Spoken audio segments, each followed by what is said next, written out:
Are you also fed up with spending your own hard-earned cash on World of Tanks gold? Then make sure to go to the Google Play Store right now and download free gold for tanks and start earning free gold and premium tanks for World of Tanks. And also don't forget to use the code 5FHFM for a very tasty 10 gold bonus. So, I think it's pretty safe to say that we've all been there. Maybe it has been 1, 2 or even 3 years ago, or maybe you're still in it right now. We just can't deny it, we all had our noob days in World of Tanks.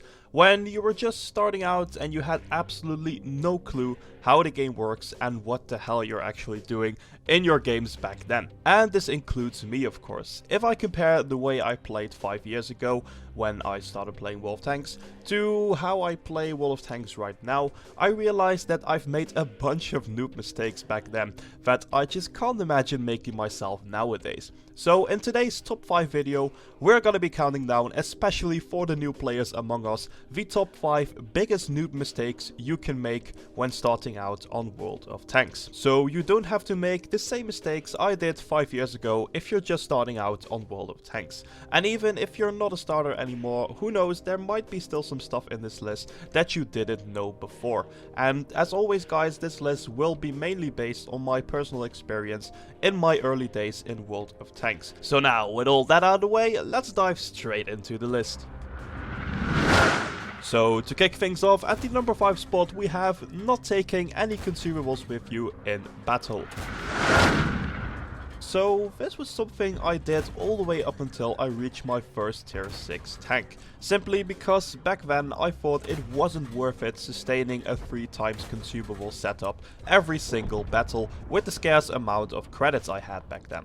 But I was so wrong, because once I actually started using consumables at tier 6, I immediately saw a great improvement in my overall survivability and impact on the games I played. Therefore I made more credits per battle and I was basically covering the cost already of running a 3 times consumable setup by simply surviving longer and being more effective each and every battle I played. Since the 3 standard consumables, which are a small first aid kit, a small repair kit and a manual fire extinguisher, are so vital for surviving for a longer time in World of Tanks battles. But why are those 3 consumables so important to have in battle?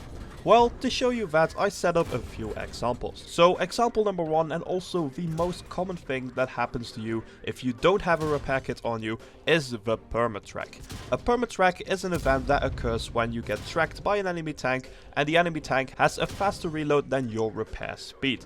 This means that the enemy vehicle can simply keep shooting at your front track wheel, keeping you in place and draining your hit points at the same time, up until you're nothing more but a bunch of burned up metal. But this will only happen if you don't take a small repair kit with you in battle, because if you actually have a small repair kit in this situation, you can immediately repair your track by double tapping your 5 key by default. This allows you to pull back behind cover before the enemy can reload and retrack you again. Example number 2, you get set on fire. So this one is pretty obvious but a lot rare and less dangerous than example number 1, because when RNG hits you and when you get set on fire, and if you don't have a fire extinguisher with you, you will lose 150% extra damage on top of the damage the shot actually caused to you, which can give a significant impact on the rest of the battle, because not only you will lose an extra bunch of HP, you will also lose extra modules that got knocked out by the fire, which also further decreases your performance. But if you have a fire extinguisher on you, you can simply hit the 6 key by default, or what I recommend to change that to your spacebar for an even faster press. You'll only lose a few hundred extra hit points depending on how fast you can activate your fire extinguisher. And you can further enjoy your battle with most of your HP left and no extra modules knocked out. And these are just 2 examples of why consumables are so important in battle, and I could go on and cover countless of other situations, but I think you guys get the point already. So if you haven't already, hop onto World of Tanks right now and buy those consumables. While we, in the meantime, are gonna be moving on to the number 4 spot on this list. So, moving on to the number 4 spot on this list, where we have a seemingly minor mistake that new players make, but with a huge impact on your credit balance in the long run. And I'm of course talking about selling your tanks when you don't want to play them anymore, while you aren't done grinding them out yet. So we probably have experienced it all at least once. You all get hyped about a certain tank, you decide to grind for it, but it turns out you do not like the grind after all, so you just sell the vehicle right away and move on to another line.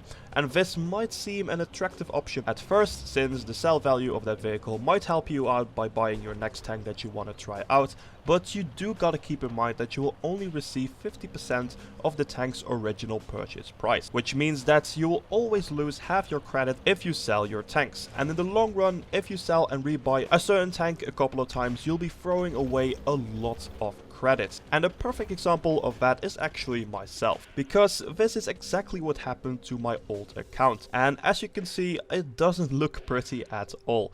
And this is all because of me wanting to try out every single tank in the game while just selling everything I had in order to be able to buy the new tank that I wanted to try, only just to sell it again after 5 days or so. So guys, please do not be like me and keep your tanks for as long as you can afford it, and only sell it if you're either done with grinding it out or if you're 100% sure you'll never ever touch that line again. So instead, try to scavenge for as many free garage slot opportunities as possible and try to grind the credits by playing with premium tanks that you might have unlocked for free in certain events, or try to stick to tier 5 or 6 for the most non-premium credit profit. And I know wargaming doesn't make that an easy task for you if you don't pay them real money, but trust me guys, in the long run you will thank me for telling you this, since you'll end up saving a lot of credits that you can spend on, for example, equipment or consumables. So again, don't make the same mistake I made 2 years ago. Trust me, your account will thank you.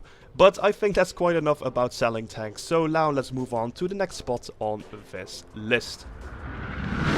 So, moving on to the number 3 spot on this list, where we are going to be talking about rushing your way to tier 10 and buying high tier premiums too early. So this is a mistake I personally didn't make back in the days, but I do see new people making this exact mistake nowadays quite a lot. And this is not only frustrating for yourself, but also for the other players around you. So first things first, why shouldn't you rush to tier 10 as fast as you can? Well, this is mainly because the more you progress up the tiers, the more skill it requires to do good in that certain tier.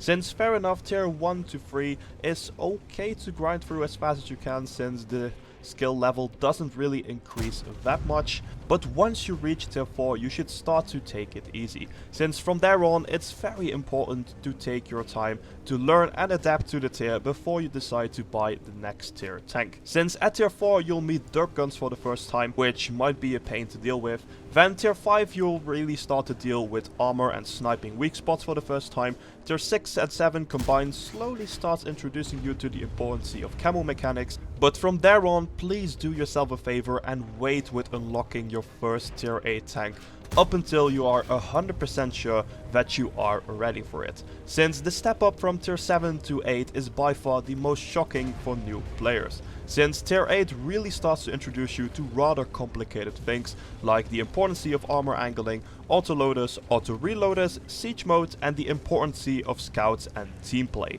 So you can probably imagine that if you enter tier 8 unprepared, that's gonna be frustrating for you, but also for your teammates, since as I already told you, from tier 8 and up, team play mainly decides if you win or lose a game, and you can only really assist your team if you know what you're doing. And this is also the reason why you should never ever buy a tier 8 premium tank before you get comfortable with tier 8 first, since it will be just a massive waste of money, because unprepared you're simply gonna get wrecked over and over again, and this is exactly what I see so much nowadays. New players in tier 8 premiums dying in the first 3 minutes of the battle because they only have a tier 6 tank as their highest tiered regular tank. So guys, again, please do your team, but especially yourself a favor and take it easy with grinding your way up to tier 10. And most importantly, enjoy it while doing so. Trust me, it might take longer, but it will definitely be worth it in the long run. But I think that's quite enough about grinding your way up to tier 10.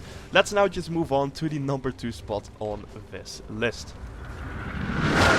So, moving on to the number 2 spot on this list, where we have starting your World of Tanks journey with lines that have a way too high skill cap.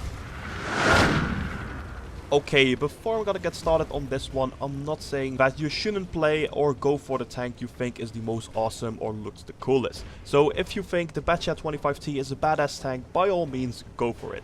But I would not recommend it, since some lines in World of Tanks really require you to have much more experience in actually playing World of Tanks, and all of the game's different mechanics. Take the Batchat 25T line for example. It's full of lightly armored fast tanks with autoloaders that heavily rely on map knowledge and camo usage, which might be problematic to play if you're just starting out and don't know much about the mechanics yet, since mastering them can really make or break the tank you're playing. So my advice to all new players in World of Tanks, if you don't feel the need of going for a particular line that you really want to go for, then do yourself a favor and pick a line that's easy to learn and doesn't require a lot of game knowledge yet. So if I were you, I would mainly stick to heavy tanks at the start, since most heavy tanks lines are in my opinion quite easy to learn and the most noob friendly. Just to name some examples, the IS-7 or the Type 5 heavy line are perfect for those cases. But if you're really interested in the what line should I grind topic, then I would highly suggest you to go watch my top 5 best lines to grind video I made a while ago, since that video goes a lot more in depth on the best lines you can grind and why. So I'll leave the link to that particular video in the description down below for those who are interested, and that also wraps it up for the number 2 spot. So now let's quickly move on to the next and final spot on this list. So now, the moment you probably all have been waiting for, the number 1 spot and the most crucial mistake new players make in World of Tanks is ignoring the minimap.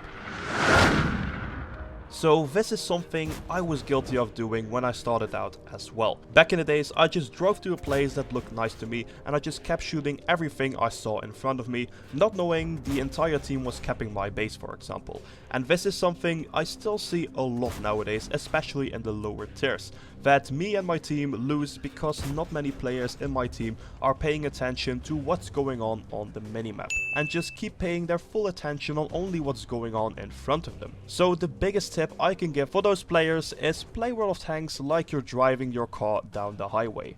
And I know this might sound weird at the first place, but actually it makes a lot of sense. Because I hope your driving instructor has taught you that if you're driving down the highway or driving a car at all, that you should always take a glimpse at your mirrors every few seconds to see what's going on around you in the traffic. And this is exactly the same with map awareness as well. When you're playing World of Tanks, create the habit of always checking your minimap every couple seconds, so you always know what's going on around you in the map. For example, you see that enemies have pushed through the opposite flank, go turn around and defend your base. Or you see that all enemies are centered down at one point on the map, try to find another way to sneak out behind them. But checking the enemy's positions is not the only information you can get out of your minimap, because if you go into your general settings and you enable these 3 options, you'll see that 3 circles have suddenly appeared around your tank icon on the minimap, with the most inner one being your view range, which basically tells you how far your tank can spot enemy tanks. The second one being the maximum possible view range, which is the maximum range a tank, no matter how high its view range number is, can spot enemy vehicles. And the last most outer circle is the draw distance, which indicates the maximum range at where you can physically see an enemy vehicle that has been spotted by one of your teammates on your screen. And these circles are very useful indeed, since they can tell you if you're likely to spot an enemy vehicle if it were to drive by from the location you're at, or if it's even possible for your teammates that might have better view range than you to spot a potential tank driving by from that distance, or if you can physically see that particular tank at all if it gets spotted. And so I could go on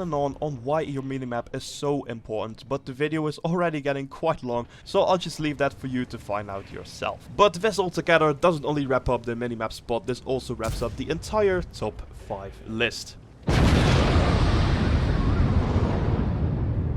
So guys, that was all for today's top 5 videos. If you enjoyed the video or found it useful, please consider dropping a like, that would be very much appreciated. And also, if you're new to the channel and you like these kind of videos, then make sure to smash that subscribe button so you will stay up to date with all my future content. And also, let me know in the comments down below what your experiences were when playing World of Tanks for the first time. I'm very curious on your noob stories as well. But for now, all that's left for me to say is, as always, have an awesome day, and I'll catch you guys later. Jack it up.